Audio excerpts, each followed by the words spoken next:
Gracias. Había una pregunta referida también a unas declaraciones del Premier y de su presentación en el Congreso. Por favor, Premier. Presidente, solamente para corroborar lo que usted ha manifestado respecto a la decisión del Gobierno en aplicación del marco constitucional para esta necesidad urgente de dar respuesta a lo que es el problema con las clínicas y el oxígeno. Esto no es una amenaza, no debe ser, es una decisión de Gobierno y acentuada en el principio de autoridad. Se ha estado dialogando, sin embargo, esto se viene dilatando y tenemos una responsabilidad frente al país de priorizar y de atender la salud. La Constitución del Estado se soporta en principios fundamentales como lo que es el bien común y la necesidad pública. Y más aún, el artículo 59 establece con mucha precisión que es un principio de la libertad de empresa que sus decisiones no sean lesivas a la moral y a la salud. Respecto a mi presentación en el Congreso, efectivamente manifestamos un tema que se viene abordando, que en las próximas semanas debe cerrarse, es una revisión y modificación a la ley de contrataciones. Esta se sostiene en principios rectores, ¿no? 1, lo que es la transparencia; 2, la no corrupción; y 3, lo que significa un principio de oportunidad, es decir, que todos los peruanos puedan participar de las compras o de las licitaciones que se proponen desde el estamento estatal. A efecto de ello, las modificaciones van en los siguientes, bajo las siguientes premisas. No podemos homogeneizar el tratamiento, por ejemplo, de las municipalidades. Una misma ley cuando hay municipalidades con un soporte presupuestal diferente. O sea, tenemos que trabajar acá con el llamado enfoque territorial. Lo segundo, las circunstancias están obligando a que nuestros contratos o procedimientos contractuales sean mucho más céleres, más rápidos, más dinámicos en su ejecución. De ninguna manera, en ambos casos, puede soslayarse lo que es la transparencia de los procesos. Y lo tercero también está relacionado a las medidas cautelares. Con muchas facilidades, sea en un procedimiento judicial ordinario o sea a través de un proceso arbitral, las medidas cautelares, obviamente por los perdedores de un proceso, neutralizan, suspenden o paralizan la ejecución de un proyecto. Estamos revisándolo, especialmente a instancia del Ministerio de Justicia, para que este tipo de acciones, que pueden ser perfectamente válidas, pero no tienen por qué limitar la expectativa de zanjar una necesidad social, cual es en este caso la infraestructura pública. Y finalmente también estamos revisando lo que es la participación en futuros contratos de aquellos que de manera directa o indirecta, a través de los llamados consorcios, tengan algún grado de involucramiento en graves hechos de corrupción. Si se evidencia que tienen grado de corrupción frente al Estado, cualesquiera que sea su nivel, municipio, gobierno regional, gobierno nacional, no tendría por qué participar en procesos futuros. A efecto de ello, este está en pleno proceso de revisión y esperamos que en el plazo más corto puedan ya materializarse a través de un proyecto de ley ante el Congreso. Bien. Cuando hablamos de una solución para el problema específico que se presenta con el oxígeno y con el caso específico de la atención hospitalaria en las clínicas privadas, lo hacemos con el concepto de que este gobierno respete el derecho de propiedad.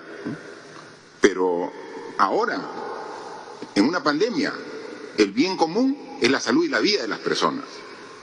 Entonces, ¿cómo se puede conciliar esos dos criterios? O sea, ¿cómo se puede respetar el derecho de propiedad y cómo se puede poner sobre ese derecho de propiedad circunstancialmente el derecho a la vida y a la salud del ser humano, de todos nosotros?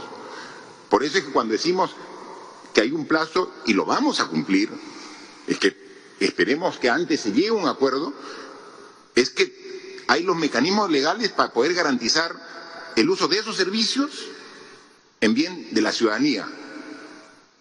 No con el ánimo de quedarnos con una propiedad privada de manera definitiva y permanente, ese no es dar el servicio a la población al precio justo en el plazo que dure la pandemia.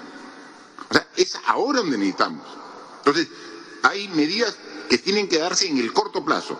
Hay la norma te la justifica, te da el respaldo. O sea, ¿se puede aplicar? Sí.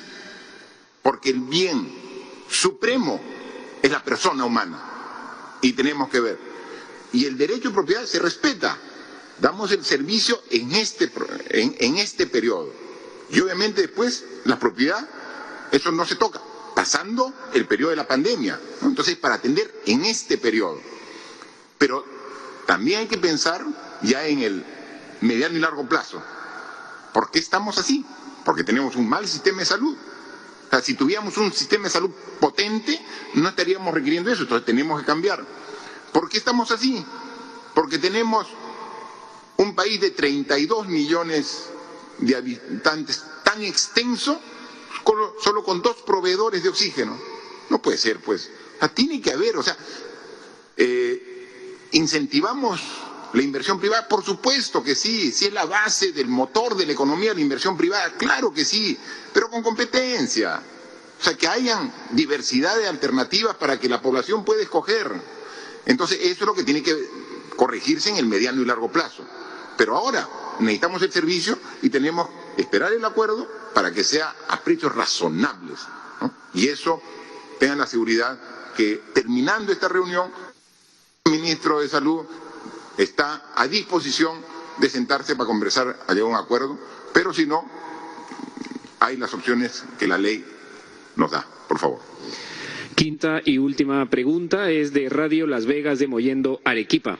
Señor presidente, en Mollendo, Din Valdivia, Punta de Bombón, Cocachacra y Matarani, hasta la fecha tenemos 213 casos de coronavirus y 3 fallecidos, ante la falta de medicamentos, pruebas moleculares, camas UCI, ventiladores, y se viene incrementando cada día más. Y no tenemos la presencia del Comando COVID-19 Arequipa, ni tampoco ninguna autoridad o ministro de Estado, para evaluar la situación que venimos afrontando hoy en día en la provincia de Islay y en el segundo puerto del país, que es Matarani.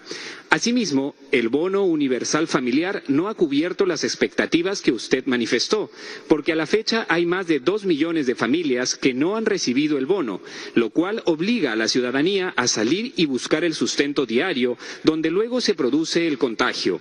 ¿Qué medidas va a tomar su gobierno? ¿Por qué en el programa Aprendo en Casa lo dictan actrices y no docentes de carrera?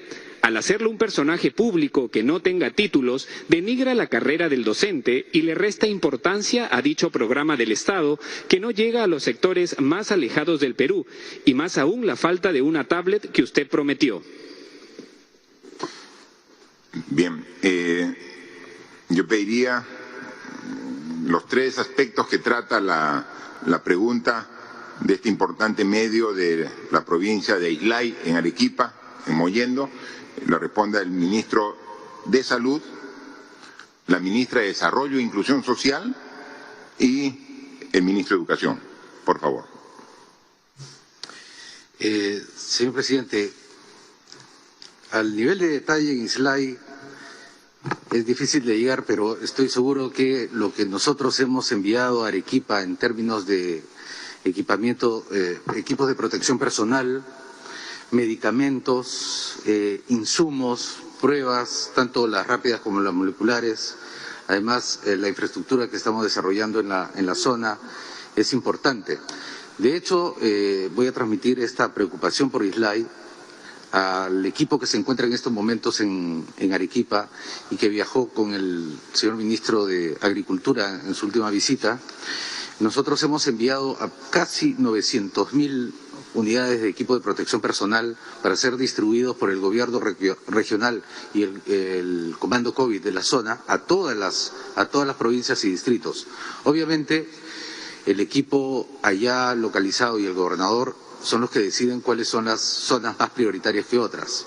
Igual pasa con la ivermectina. Hemos enviado aproximadamente 7.000 tratamientos de ivermectina dirigidos específicamente a las zonas más golpeadas y proseguiremos enviando el medicamento, al igual que en el caso de las pruebas rápidas hemos destinado cerca de 35.000 pruebas rápidas y pruebas moleculares alrededor de 4.000.